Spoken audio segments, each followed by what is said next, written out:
हाँ, तो देखिए सम अनयूजुअल बिहेवियर ऑफ ग्लूकोज में पहला पॉइंट लिखिए आप लोग। फर्स्ट पॉइंट लिखिए, glucose does not form the 2,4-DNP derivative. Glucose does not forms the 2,4-DNP derivative. Glucose does not forms the 2,4-DNP derivative.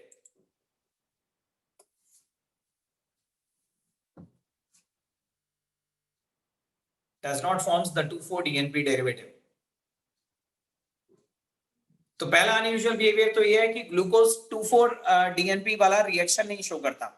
आपको याद होगा 5 अमोनिया डेरिवेटिव में से एक डीएनपी भी था, डायनाइट्रोफिनाइल हाइड्राजीन, जिसके साथ एल्डिहाइड रिएक्ट करके डायनाइट्रोफिनाइल हाइड्राजोन बना लेते थे, ऑरेंज कलर का पीपीटी। लेकिन ग्लूकोज ये रिएक्शन नहीं शो करता। अब दिस इज क्वाइट अनयूजुअल कि अगर ग्लूकोज के अंदर एल्डिहाइड ग्रुप है तो उसे डीएनपी के साथ रिएक्ट करना चाहिए, लेकिन वो नहीं करता। तो हम उसका रीजन फाइंड आउट करेंगे कि ग्लूकोज क्यों नहीं रिएक्ट करता। ये पहला अनयूजुअल बिहेवियर। लिख लिया सबने? Yes sir. Yes sir. दूसरा अनयूजुअल बिहेवियर लिखिए, glucose does not form any sodium bisulfite adduct. Glucose does not form any sodium bisulfite adduct. Glucose कोई सोडियम बाइसल्फाइड एडक्ट भी नहीं बना था।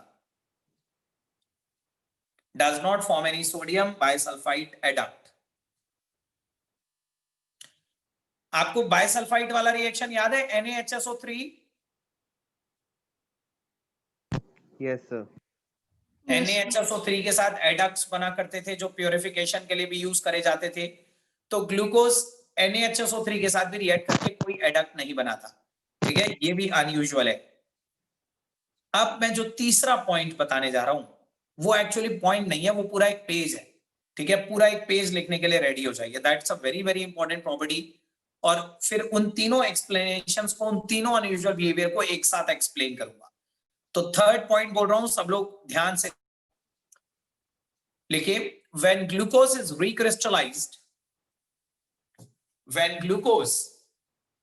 recrystallized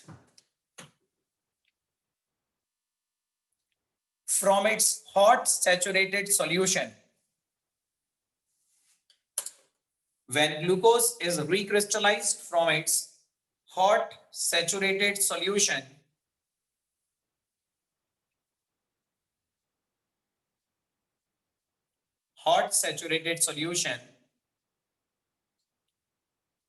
at about 30 degrees Celsius,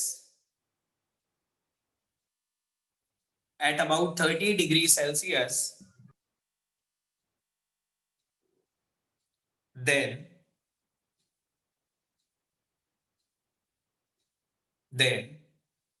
the crystals obtained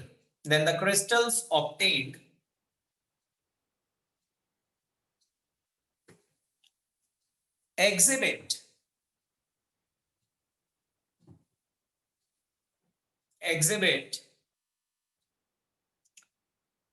the melting point of 146 degrees Celsius, exhibit the melting point of 146 degrees Celsius, 146 degrees Celsius, and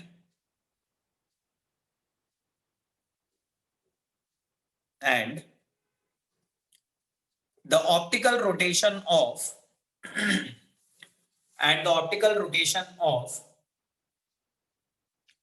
111 degrees. Optical rotation of 111 degrees.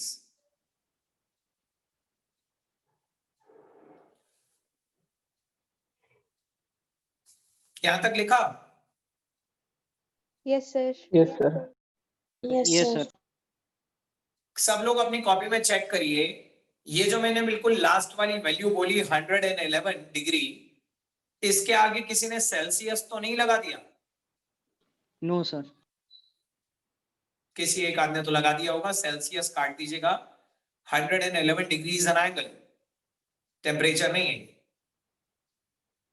Further लिखिए, when glucose is recrystallized, when glucose is recrystallized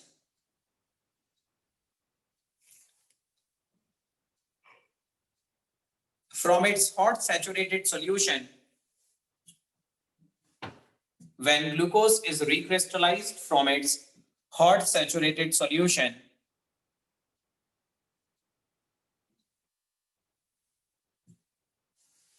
at about 98 degrees Celsius, at about 98 degrees Celsius, then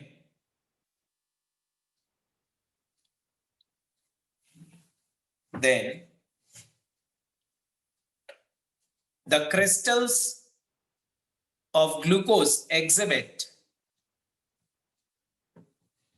then the crystals of glucose exhibit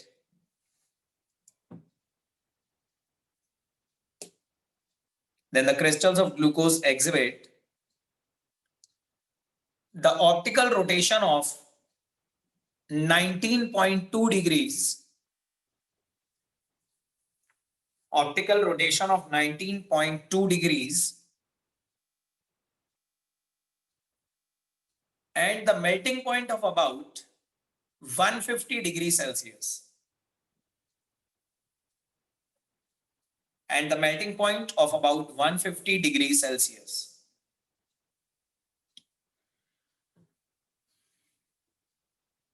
यहां तक लिखा? Yes, sir. Yes, sir. Further लिखिए, when the two forms of glucose, when either of the two forms of glucose, when either of the two forms of glucose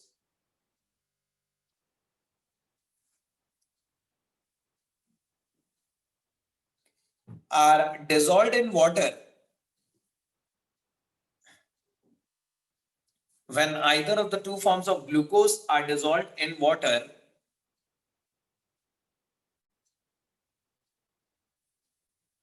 then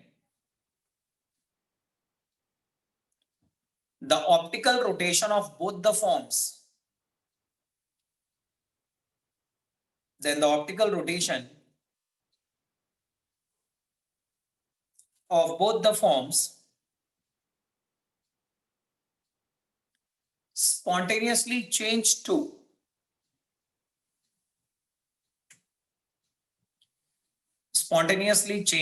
52.5 degrees. Spontaneously change to 52.5 degrees.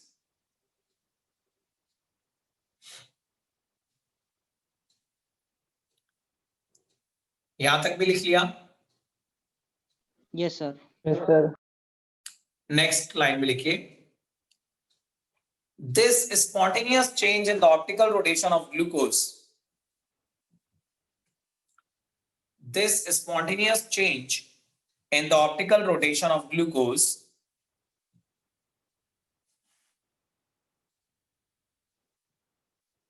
this spontaneous change in the optical rotation of glucose on dissolving in water, optical rotation of glucose on dissolving in water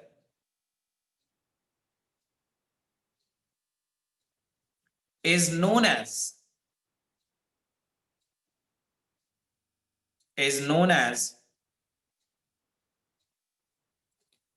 muta rotation.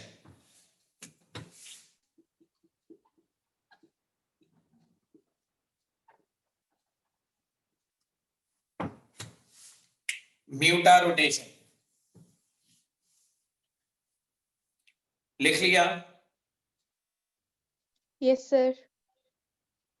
Yes, sir. अब मैं ये पूरा point आपको समझा रहा हूं, जो तीसरा पॉइंट मैंने आपको लिखवाया, लेकिन किसी का कुछ भी मिस हुआ है बीच में तो बताइए। सबने लिख लिया?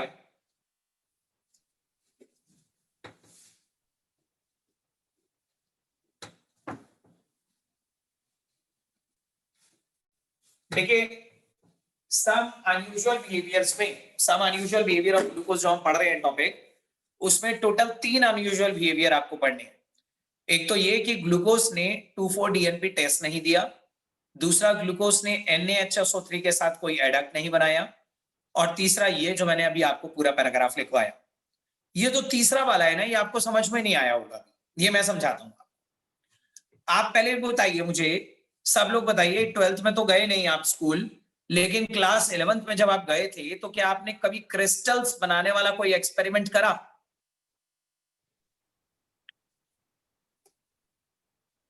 कोई भी ऐसा एक्सपेरिमेंट कभी किसी ने लैब में परफॉर्म करा है जिसमें क्रिस्टल्स बनाए हो?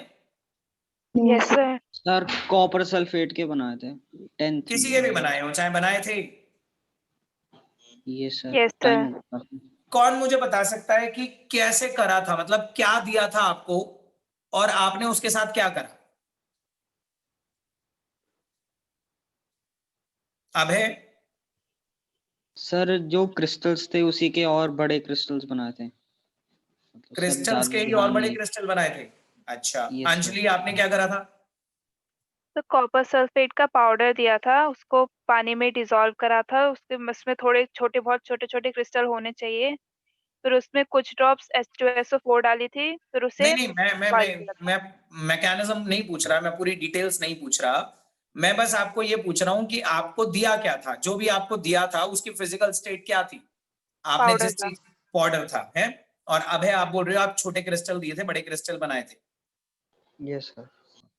देखिए आप बिल्कुल सही बोल रहे हैं, दोनों ही बिल्कुल सही बोल रहे हैं। एक्चुअली जो भी क्रिस्टलाइजेशन का प्रोसेस होता है ना, आप कभी भी क्रिस्टलाइजेशन नहीं करते। टू बी वेरी फ्रैंक, आप कभी भी क्रिस्टलाइजेशन नहीं करते, आप हमेशा रिक्रिस्टलाइजेशन करते हो। रिक्रिस्टलाइजेशन, अगर आप बोल रहे हो ना कॉपर सल्फेट आपको दिया था उसके क्रिस्टल्स बनाने थे, तो मैं आपको बता दूं कॉपर सल्फेट तो नेचुरली भी क्रिस्टलाइन ही होता है, ठीक है?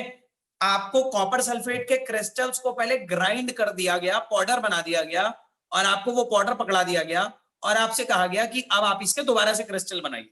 वो पहले भी क्रिस्टल ही थे, लेकिन उन्हें ग्राइंड कर दिया, पाउडर बना के आपको दे दिया, और आपसे कहा कि अब आप इसके दोबारा से क्रिस्टल्स बनाइए। तो बेसिकली आपको रिक्रिस्टलाइजेशन करनी थी, ठीक है? आप क्रिस्टल उसी चीज के बनाते हो ना जो क्रिस्टलाइन इन नेचर होता है। तो बेसिकली वो ऑलरेडी उसके क्रिस्टल थे, लेकिन उन क्रिस्टल्स को ग्राइंड कर दिया गया, छोटे साइज का कर दिया गया, आपको दे दिया गया और आपसे कहा गया अब इसे दोबारा से इसकी ग्रोथ करिए, दोबारा से क्रिस्टल्स बनाइए। तो बेसिकली आप हमेशा रिक्रिस्टलाइजेशन करते हो। और आप करते क्या हो रिक्रिस्टलाइजेशन में? आप बहुत सिंपल सा एक्सपेरिमेंट होता है कि आप किसी भी सॉल्ट को वाटर में पहले तो रूम टेम्परेचर में डिसॉल्व करते हो। रूम टेम्परेचर पे पानी में जितना डिसॉल्व हो रहा है आप करते हो। फिर उसके बाद जब वो डिसॉल्व होना बंद हो जाता है, सैचुरेटेड सॉल्यूशन बन जाती है, उसके बाद आप उसे गर्म करते हो। गर्म करने से वो और डिसॉल्व होने लगता है, ठीक है? तो गर्म करते हो। जब गर्म करके भी डिसॉल्व होना बंद हो जाए, तो आप बोलते हो एक सुपर सैचुरेटेड सॉल्यूशन बन गई, एक हॉट सैचुरेटेड सॉल्यूशन बन गई। पहले तो आपने रूम टेम्परेचर तक जितना डिसॉल्व हो रहा था उतना करा, फिर जब वो डिसॉल्व होना बंद हो गया तो आपने उसे गर्म करके और डिसॉल्व करा, मतलब आपने जबरदस्ती डिसॉल्व करा और ज्यादा गर्म करके। तो गर्म करके आपने एक्स्ट्रा डिसॉल्व कर दिया और बना लिए एक हॉट सैचुरेटेड सॉल्यूशन। लेकिन आप जस्ट इमेजिन कीजिए कि अगर उस गर्म सॉल्यूशन को आप वापस ठंडा करने रख देंगे ओवरनाइट, तो जब आप उस गर्म सॉल्यूशन को वापस ठंडा करने रखेंगे, तो वो जितना भी एक्स्ट्रा सॉल्ट आपने गर्म करके डिसॉल्व कर दिया था, ठंडा होने पे वो वापस बाहर निकलेगा और वो क्रिस्टल्स की फॉर्म में सेपरेट आउट होगा। कोई भी चीज सैचुरेशन तक तो पानी में अपने आप डिसॉल्व हो जाती है, लेकिन सैचुरेशन के बियॉन्ड आपको उसे फोर्सफुली हीट करके या टेम्परेचर देकर डिसॉल्व करना होता है। लेकिन टेम्परेचर देकर भी जब डिसॉल्व होनी बंद हो जाए, तो हम बोलते हैं एक हॉट सैचुरेटेड सॉल्यूशन बन गई। और इस हॉट सैचुरेटेड सॉल्यूशन को जब आप कूल करते हो, तो वो जो एक्स्ट्रा सॉल्ट आपने पानी में डिसॉल्व कर दिया था, वो पीपीडी बन के क्रिस्टल्स की फॉर्म में बाहर निकलता है। इसे बोलते हैं रिक्रिस्टलाइजेशन। आप सब लोग जो बोल रहे हैं कि आपने क्रिस्टलाइजेशन करी थी, सबने ऐसे ही करा होगा कि किसी हॉट सैचुरेटेड सॉल्यूशन को लैब में रात भर के लिए रखा छोड़ दिया होगा, ओवरनाइट छोड़ा होगा आपने।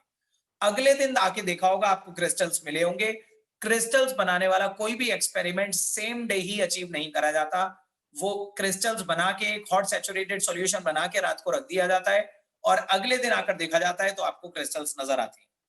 तो बताइए सब जिन्होंने भी क्रिस्टल्स बनाने वाला एक्सपेरिमेंट करा था, कुछ ऐसा याद आ रहा है कि आप ओवरनाइट लैब में रखकर गए थे सॉल्यूशन और अगले दिन आकर देखा था आपने?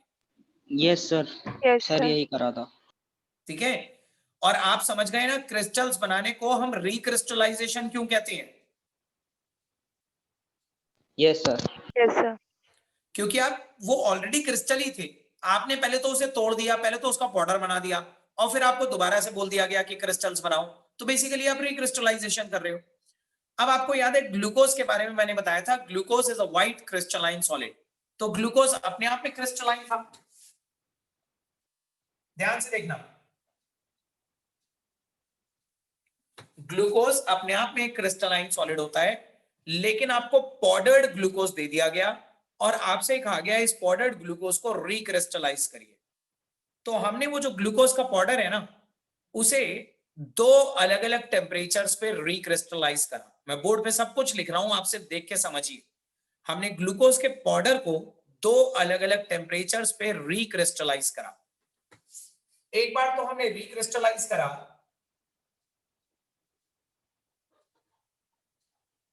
at 30 degree Celsius. Recrystallised at 30 degree Celsius से हमारा मतलब है कि हमने 30 डिग्री तक गर्म करके इसकी हॉट सैचुरेटेड सॉल्यूशन बनाई। 30 डिग्री तक गर्म करके एक हॉट सैचुरेटेड सॉल्यूशन बनाई और फिर हमने उसे ठंडा करने रख दिया ओवरनाइट। 30 डिग्री तक गर्म करा बस हमने, उसके बाद ठंडा करने रख दिया। तो हमें जो क्रिस्टल्स मिले, ग्लूकोज के क्रिस्टल्स,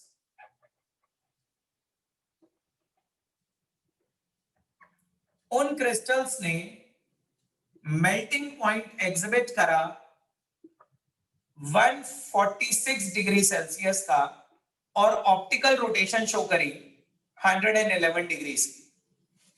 ऑप्टिकल रोटेशन मतलब प्लेन पोलराइज लाइट के प्लेन को इतने एंगल से राइट में टिल्ट कर दिया। This is optical rotation. Alpha से रिप्रेजेंट होती है ऑप्टिकल रोटेशन, मैं यहां पे लिख भी देता हूं, दिस इज ऑप्टिकल रोटेशन। तो जब हमने ग्लूकोज, वो जो पाउडर्ड ग्लूकोज हमें दिया गया था, हमने उसे 30 डिग्री सेल्सियस पर रिक्रिस्टलाइज करा, तो हमें जो ग्लूकोज के क्रिस्टल्स मिले इन्होंने इतना मेल्टिंग पॉइंट और इतना ऑप्टिकल रोटेशन शो करा। लेकिन जब हमने इसी ग्लूकोज को 98 डिग्री सेल्सियस पर रिक्रिस्टलाइज करा, recrystallised at 98 degree Celsius. 98 degree Celsius से हमारा क्या मतलब है कि हमने इसकी सॉल्यूशन को 98 डिग्री तक गर्म करा, सैचुरेटेड सॉल्यूशन बनाई और फिर हमने ठंडा करने रखा हाई टेम्परेचर तक। ठीक है, तो जब हमने 98 डिग्री तक गर्म करने के बाद ठंडा करा, तो हमें जो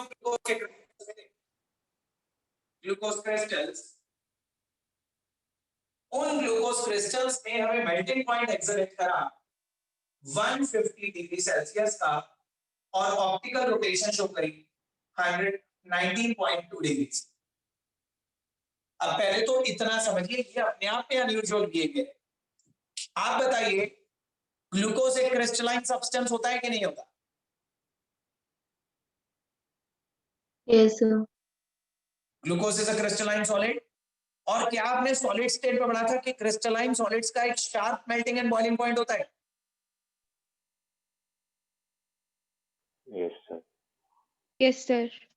ठीक है, देखिए ये ग्लूकोज, सेम ही ग्लूकोज को तो हम रिक्रिस्टलाइज कर रहे हैं, बस हमने अलग अलग टेम्परेचर पे सेम ग्लूकोज को रिक्रिस्टलाइज कर रहे हैं। हमने उसी ग्लूकोज को एक बार 30 डिग्री सेल्सियस पे रिक्रिस्टलाइज करा और उसी ग्लूकोज को हमने 98 डिग्री सेल्सियस पे रिक्रिस्टलाइज करा। मतलब हमें हर बार ग्लूकोज के ही तो क्रिस्टल मिल रहे हैं, ये भी ग्लूकोज का ही क्रिस्टल है, ये भी ग्लूकोज का ही क्रिस्टल है, बस इन्हें बनाया हमने अलग अलग टेम्परेचर पे है, बट बनाई तो सेम चीज है ना। तो एक क्वेश्चन ये राइज होता है कि अगर हमने सेम ही ग्लूकोज बनाया है, we started from the same side, same powder से हमने स्टार्ट करा और हमने रिक्रिस्टलाइज करके ग्लूकोज के ही क्रिस्टल्स बनाए दोनों जगह, तो फिर ग्लूकोज ने दो अलग अलग मेल्टिंग पॉइंट क्यों शो करे? अगर ये भी ग्लूकोज ही है और ये भी ग्लूकोज ही है, तो glucose being a crystalline solid, उसका तो एक फिक्स मेल्टिंग पॉइंट रहना चाहिए ना, एक शार्प मेल्टिंग पॉइंट होना चाहिए। बनाने के तरीके से मेल्टिंग पॉइंट तो नहीं बदलना चाहिए, लेकिन यहाँ तो बनाने के तरीके से मेल्टिंग पॉइंट बदल गया। 30 डिग्री सेल्सियस पे बनाओगे तो मेल्टिंग पॉइंट 146 आ रहा है और 98 डिग्री सेल्सियस पे बनाओगे तो मेल्टिंग पॉइंट 150 डिग्री आ रहा है। ऐसा नहीं होना चाहिए था। तो ये पहला अनयूजुअल बिहेवियर तो यही है कि दो अलग अलग टेम्परेचर्स पे क्रिस्टल्स को बनाने से दो अलग अलग मेल्टिंग पॉइंट क्यों आ रहे हैं। अगर ये क्रिस्टलाइन सब्सटेंस है तो इसका एक फिक्स्ड मेल्टिंग पॉइंट होना चाहिए, एक फिक्स्ड ऑप्टिकल रोटेशन होनी चाहिए, लेकिन अलग अलग मेल्टिंग पॉइंट अलग अलग रोटेशन आना ये अपने आप में अनयूजुअल है। पहले बताइए इतनी बात समझ में आई? Yes, sir. ठीक है, अब देखिए पहला तो हमें ये जस्टिफाई करना है कि जब हमने सेम चीज के क्रिस्टल बनाए हैं तो दो अलग अलग मेल्टिंग पॉइंट क्यों आ रहे हैं या दो अलग अलग रोटेशन क्यों आ रही है। फर्दर उसके बाद भी हमने एक अनयूजुअल बिहेवियर देखा।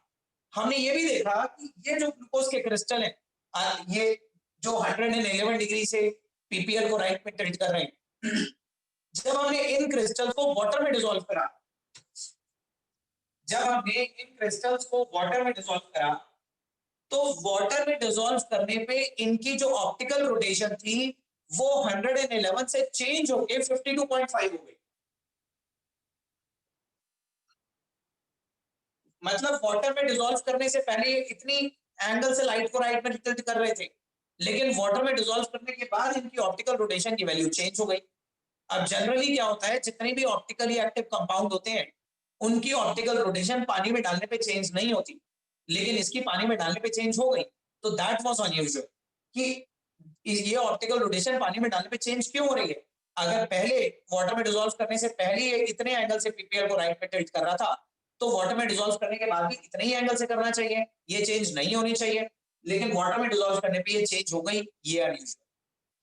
दूसरी तरफ वो वाला जो ग्लूकोज था जो 19.2 डिग्री की रोटेशन शो कर रहा था, जब हमने उसे भी पानी में मिलाया तो उसकी भी ऑप्टिकल रोटेशन पानी में मिलाने के बाद चेंज हो गई और वो भी 52.5 डिग्री के एंगल से रोटेट करने लगे। तो ये भी एक अनयूजुअल बिहेवियर। देखिए यहाँ पे ना 3-4 अनयूजुअल बिहेवियर है अगर आप ध्यान से देखें तो। पहला अनयूजुअल बिहेवियर तो ये है कि बीइंग अ क्रिस्टलाइन सॉलिड इसने दो अलग अलग मेल्टिंग पॉइंट और दो अलग अलग रोटेशन शो ही क्यों करे। दूसरा अनयूजुअल बिहेवियर ये है कि ये ऑप्टिकल रोटेशन पानी में डालने पे चेंज क्यों हो रहे।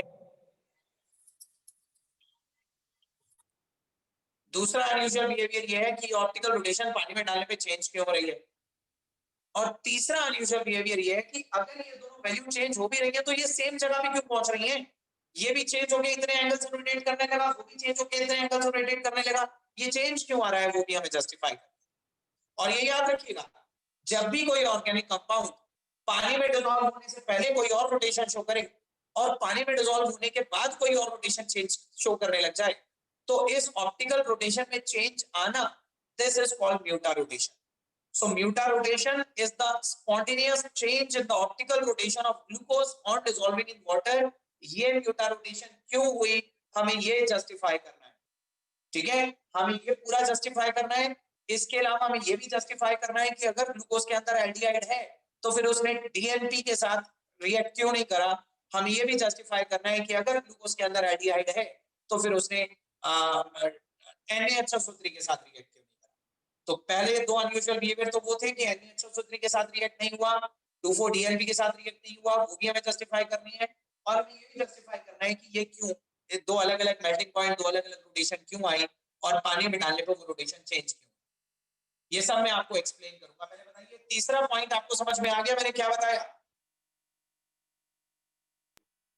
Yes, sir. Yes, sir. सबको समझ में आ गया? Yes, sir. Yes, sir. तो इसकी जो एक्सप्लेनेशन है ना वो हम कल कंटिन्यू करेंगे, ठीक है.